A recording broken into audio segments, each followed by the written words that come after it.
Hey, everybody inside the Dream Practice Facebook group. Welcome to today's live stream. I have a really special live stream today. I'm really excited because I have one of my awesome clients with me, Nicola Douglas. Nicola is a registered acupuncturist who practices in New Zealand. Very cool place to practice. I'm a little bit jealous because it's a place I've always wanted to visit. And she has a wonderful practice doing mostly fertility work. I think all fertility work, right, Nicola? Pretty And much. some pregnancy. And some pregnancy work. So she has a really nice specialty. She's doing exceptionally well in her practice. She has great momentum. And what I wanted to do today, you guys, is just kind of pull Nicola aside and just kind of pick her brain a little bit about some of the challenges she's faced and how she's overcome those challenges, and a little bit about how I've been able to help her kind of navigate this really interesting path of building a practice. And it is interesting, right? I mean, it comes with its own set of challenges. It tests us. It kind of forces us to come up face to face against our own commitment and fear and resolve. And Nicole has done an amazing job of being coachable, being resourceful, being decisive, and really choosing her dream, her vision over her fear, which I love to see in my clients. So Nicola, it's great to have you here. Thank you so much for joining me. Thank you. Hello. Yeah, and New Zealand, very cool place to practice. And did you grow up in New Zealand, Nicola, or did you move there recently? No, I've been here forever. That's so cool. So what I wanted to do, Nicola, is just kind of highlight your journey a little bit and pull out some teaching moments for people in my community, who are in a place that you were probably in about a year ago, where I think you were looking for help, and you said, I think you were stuck seeing around 10 patients a week. You were doing like okay, but you're kind of stuck in that startup phase and you weren't really sure how to get out of it. And if I recall correctly, like you felt like you were doing a lot of work on yourself and trying to clear out some of your blocks, but you really didn't get marketing. You didn't understand how to market your practice, and that's what you really needed help with. So can you just share a little bit about your story, about where you were like a year ago before you joined my program, Practice on Fire, and what was going on in your life, your business at that time? Okay, so I've got 4 children, and I was seeing around 10 clients a week, and I thought, oh, that's okay, that's manageable. It will, as I get more time, it will get busier, and I just thought it would organically work out, and that it would be at the right place at the right time, and I would get as many clients as I wanted when I needed it. Then after hearing some of your talks on the internet, I thought that is what I have to do. I actually have to market. I have to be very clear in how many clients I want to see, what do I want to be doing, how am I going to get there. I'd done a lot of inner work, and I thought that was okay, but I needed the structure and the knowledge that was going to be in your course. And everything I read, I was like, oh my God, that's me. That's exactly what I need to learn. And how am I going to do this? I've got like $100 in my work bank account. And then I thought, okay, I'll do it another time. And then the timer ticks down, and it was like, you've got to register so you can get the discount. And I was like, oh, I really have to do this. And I thought, well, I've saved up some money for tax. I'll just use that. And I did. It was quite liberating. And within about 2 weeks, I had that money back. I didn't tell my husband how much the course really costed. I just thought, I am firing away through this, and I am going to do it. And since then, I just put everything into place quite in a structured way. And then, yeah, now I have my 25 clients a week. Yeah, so you're up to about 25 patients a week now, and you're still growing. Like you're not done yet. Like you're moving in the right direction. Your goal is to get to about 50 a week. Yes. But you've gotten out of that hardest part of business, which is the startup phase, where you're not positive cash flow yet. You're spinning your wheels a little bit, like trying to figure out how to get this thing profitable. And within 2 weeks, you said, after starting Practice on Fire, you got that money back that you invested. and you were already getting like a lot of clarity and like, oh, okay, now I get how to do this. Now I get how to scale this thing, right? Yeah.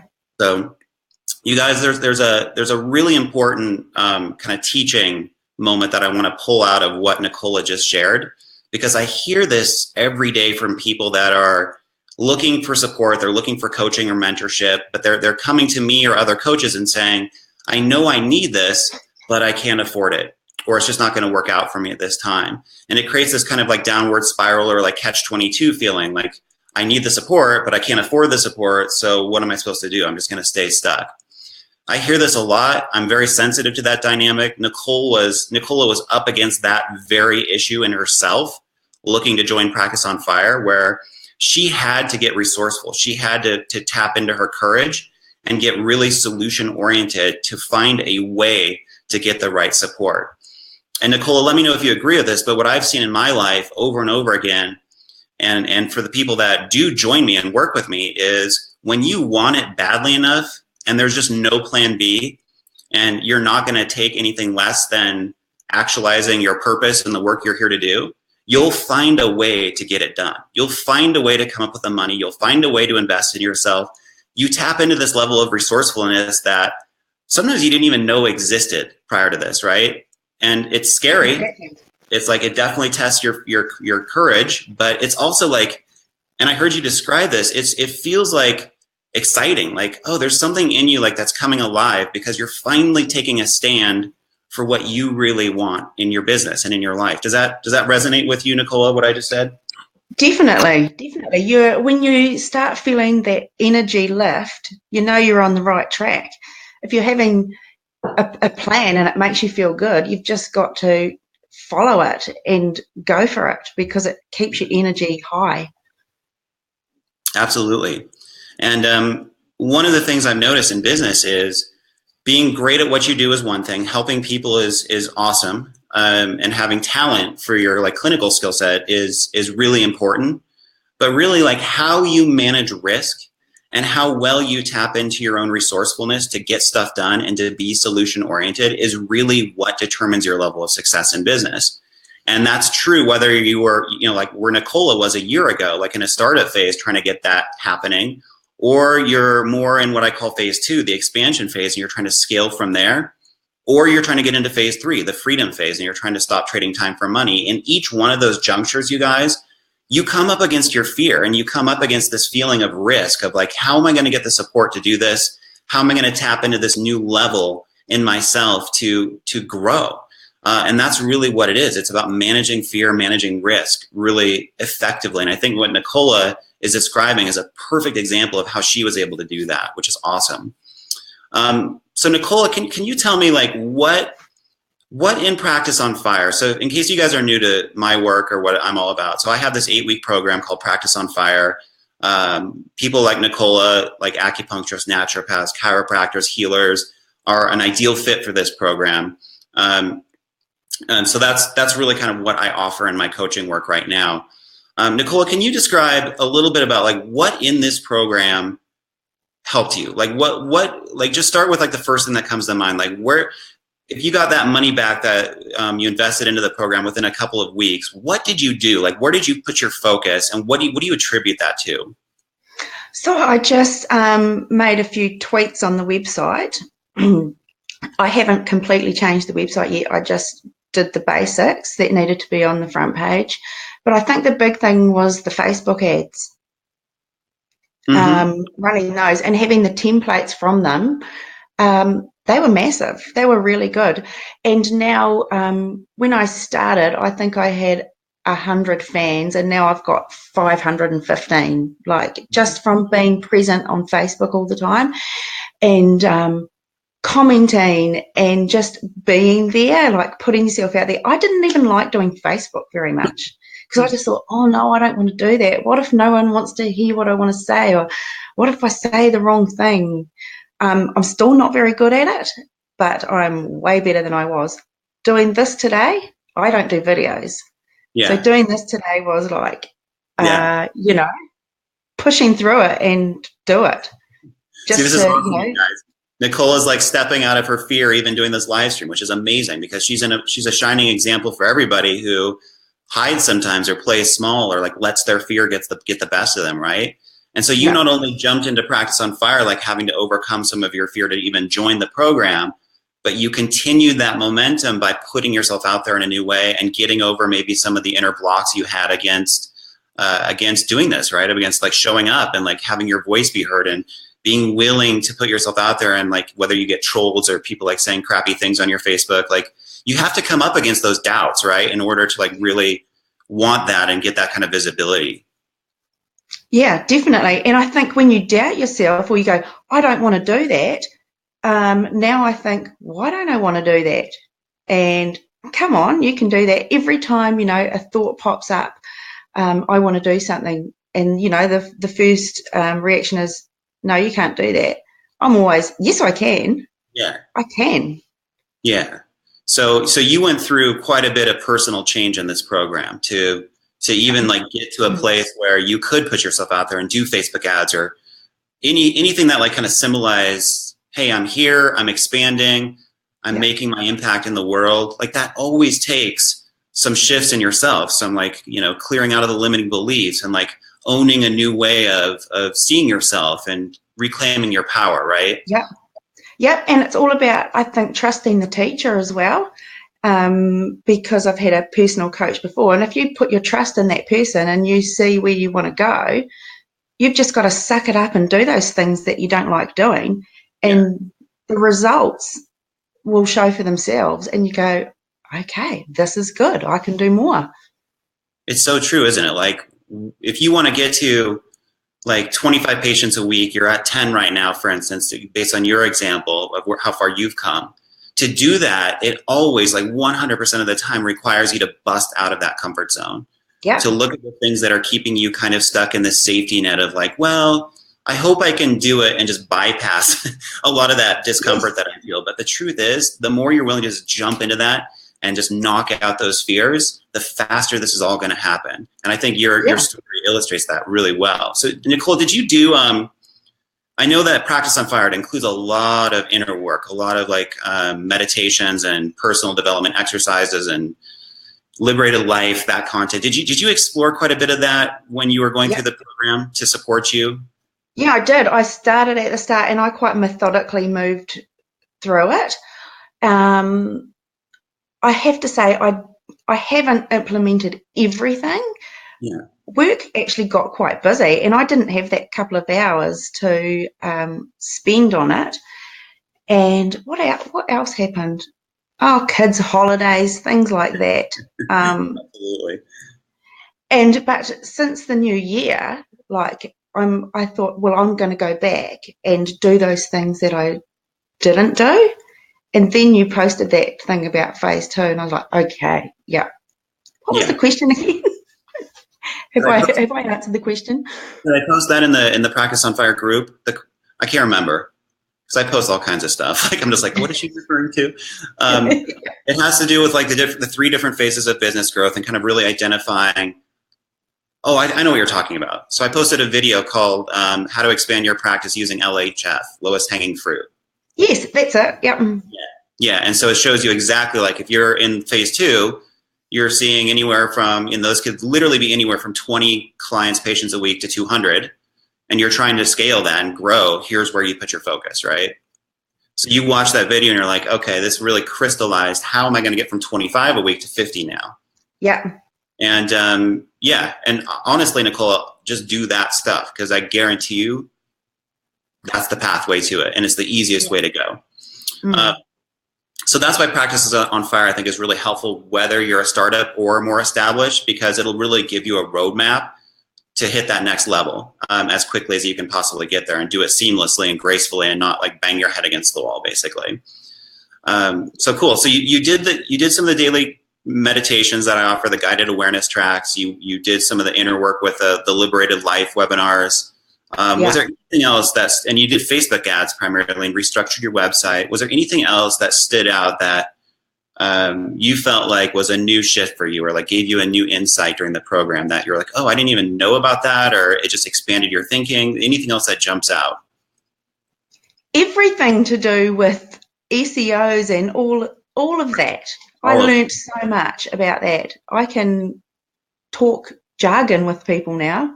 Isn't that the best feeling? Yeah, it's great. Like, so search engine optimization, video, like you're going to start doing video marketing now. Mm. Right? Maybe.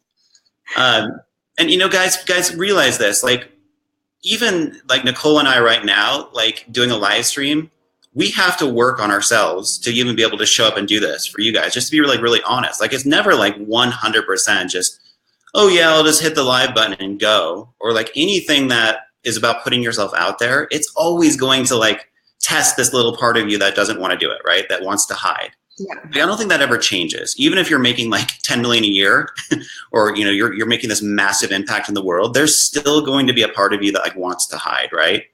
Or doesn't really want to do any of this stuff because it's uncomfortable sometimes. So that was, I don't know why I even said that as a little tangent, but back to what you were talking about.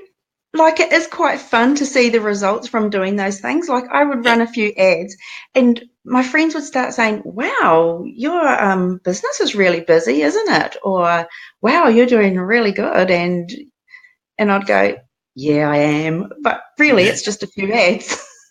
Yeah.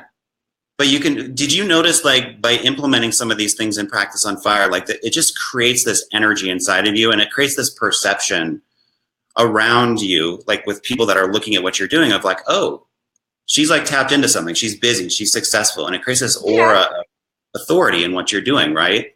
Yeah, definitely. And I started talking to other practitioners about it because I was like, you need to know this stuff. And everyone I talked to were had the same blocks, Oh, I can't charge that. Oh, I can't, oh, I'm doing okay. And but now we talk more businessy to each other as well. Like, we talk about, oh, what do you charge and how many clients are you seeing? Like, it's different, and we like help each other out in business speaking terms too. Yeah, so you literally have like learned a whole new like jargon and like a way of speaking about your business that totally empowers you to keep growing it, right? Yeah. That jargon is important. Like, you have to have a vocabulary that supports your growth. Like, you have to know what you're talking about with your metrics and with your marketing strategies. It can feel like a foreign language at first, but it's pretty easy. In 8 weeks, that's what I'm all about. You can develop that as a skill. Huge. It like makes all the difference between failure and success in business to know exactly what works, to have that clarity in place in your marketing plan. So Nicola, do you feel like now that you're at 25 patients a week, you're trying to get to 50, do you feel like you're really clear on how to get there? Like, it's clear in your mind. You just have to like implement and kind of get strategic, getting time in your schedule and energy to do these things. But the clarity is there about how to get there, right? Yeah, I think so. And I think because of everything that you provide, the templates and everything, it's not too hard. Like, it can be time for, at the start, it takes a bit of time to work out, but you just have to follow exactly what is there. Yeah. So, yeah, it is. And the knowing that it is going to come because you're following that energy and you're following your visions, that you can't lose. That's right. Yeah. I look at it very much the same way. I looked at my vision board the other night and I need to take things down and put new things up because there are so many things that I put up a year ago. I'm like, yes, done that, booked that, brought that, got that. Yeah. Now I need to have new visions, new goals. Yeah. So I have a lot of tricks up my sleeve, you guys, around engineering reality to basically align with what you want and attract things into your life. To me, that's the basis of like harmony and success in business, is it really starts between your ears and in your consciousness. And I think if we just had to sum it up, Nicola, it's, the real basis of Practice on Fire. All the marketing stuff is great, and all of the tactics, they're all good. They all help. They're all what's working now. But the underlying factor is you. And when you're aligned and you're focused on what you want, you really start to tap into this energy and this confidence, like, holy crap, my dream is possible. This isn't just fantasy. This isn't just some, distant thing that can happen if I'm lucky or something like that. It's like it's in me already, and I'm totally anchoring it into physical reality by virtue of where I'm focusing. And I can tell by the way you talk about your business, it's really cool that you went through this shift of coming into Practice on Fire, and there was this feeling of like having your focus on what was stressing you out, or like the money wasn't coming in. There was like this feeling of like, I've kind of hit a plateau. I'm a little bit stuck here, right? And that's where the energy was going. And you see like how you have to shift that energy first before anything else is going to change. So you can't implement all these new marketing strategies if your energy is blocked, if your focus is on the wrong place, because all it's going to do is self-sabotage and reinforce why you can't do this and why you're kind of flawed and all this stuff, right? Yeah. So does that make sense, Nicola? Yeah, definitely. You have to get up in the morning and do those rituals, you know, you have to get a positive start to the day. I think that's really important. I tell all my clients to do that as well. Yeah, and I think that's a really cool like side benefit of a program like Practice on Fire. I built out this course with the intention of not only getting you like where you want to be financially and you know with your patient numbers, but helping you have the right framework inside of yourself to then deliver better results to your clients. Yeah. That's what this is all about, right? It's not really ultimately about money and like filling your schedule. It's about, hey, I have something inside of me that can change lives here. And the more aligned I am, the more I'm resonating at a place that is empowered and strong in myself. My clients are going to feel that, and they're going to naturally get better from that place, right? Yeah. And you only have to be yourself, you know, you've got to like not try and be anybody else. You just have to be confident in your own unique self. That's it. And just like focus on your gifts, your strengths, and you know, that ego thing inside of us, it just always wants to like focus on what's missing, right? Like I have so much further to go, and you know, I have to work on this in myself. I have to change and fix and improve myself all the time. Yeah. And when people join Practice on Fire, my first shift for them is like getting them to tap back into their strengths, into their power, because that's where all the good stuff happens. And until we get somebody there, it's like all the marketing stuff is just like, it doesn't really matter, you guys, because the power in it gets activated when you're aligned. So Nicola, it is awesome to hear your journey and to see how far you've already come. And I have no doubt, like in another year, you're going to be at that 50 patient a week mark, because I can feel the energy's in the right place. There's an expansive momentum in what you're doing, and it's just really cool to see. Are there any final kind of parting words of wisdom you want to share with other practitioners out there who are maybe in that situation where they're struggling a bit right now, or they're not reaching their goals as quickly as they want? Anything you want to share with them just to empower them, give them some confidence that they can do this? Just to have really clear goals. And just go for it. Awesome. And outsource, you know, pay people the stuff that you don't want to do. Yeah. I like it. You get that back very quickly. Yes. I've even got a house cleaner now because I didn't want to clean the house. So that 2 hours that I don't have to clean the house, I can do, you know, my marketing. That's one of the first things that you should outsource is cleaning. That's yes, you should. This is awesome. Well, thank you so much for sharing your words of wisdom. And, you know, the reason I like to bring people on like Nicola, you guys, is I think in our industry, we hear so many stories of struggle and so much reinforcement of like, oh my gosh, it's so hard to build a practice, and it's going to take like 28 million years to get to my goals. And, you know, we hear so many colleagues and mentors even saying, you know, don't do this for the money. You're greedy if you want to make a good living doing this. You should just do it because you're trying to be of service to people. And I love sharing Nicola's story because it shows us like, look, Nicola's an amazing person. You guys can all tell she's like totally heartfelt and sincere, but she's also starting to really realize her financial goals. And these two need to go hand in hand. The more money you're making, the more you're going to be able to serve people, the more your confidence is going to build. You're going to make way bigger of an impact if you can really get financially empowered in your business, right? So please don't make that exclusive to this vision, you know, kind of exclude that out of your vision for success. Include it in, and I guarantee you, if you do that from a heartfelt place with integrity, it will benefit you in so many ways. You'll be able to help people on a much deeper level if money is a source of empowerment and freedom in your life rather than victimization or thinking you're above it or beneath it or whatever people think about it. I hear all sorts of crazy stories. So thank you for walking the talk, Nicola. It's awesome to have you here, and I really appreciate you taking the time to share your story. Thank you. It was great. Yeah, it's so much fun, right? See, it's not that bad to live stream. You can do it. You guys can all do it. Yeah, I can do it. You can do it. Oh, it's not a big deal. So guys, I'm going to leave a link to Practice on Fire in the comment section underneath this video if you want to check it out. So just look for that. If you're watching the replay, you should see it somewhere posted on here. And then, yeah, if you're catching the replay or if you're live right now, leave us a comment. Did you get some insights from hearing Nicola's story? Did it fill you with a little bit more confidence and inspiration that you can do this? Or any takeaways you got from the live stream? I'd love to hear from you. Let's make it interactive as always. And thank you guys so much for joining me and being part of this community. And thank you for doing the work that you do. I think it's awesome, and you deserve success. You deserve to be compensated well for going for your dream and helping people in the way that you are. So please keep that in your heart at all times. And we'll wrap it up there, Nicola. Thanks again, and we'll be in touch soon. Bye for now, you guys. Thanks again, and appreciate you guys being engaged on today's live stream. Take care. Bye-bye.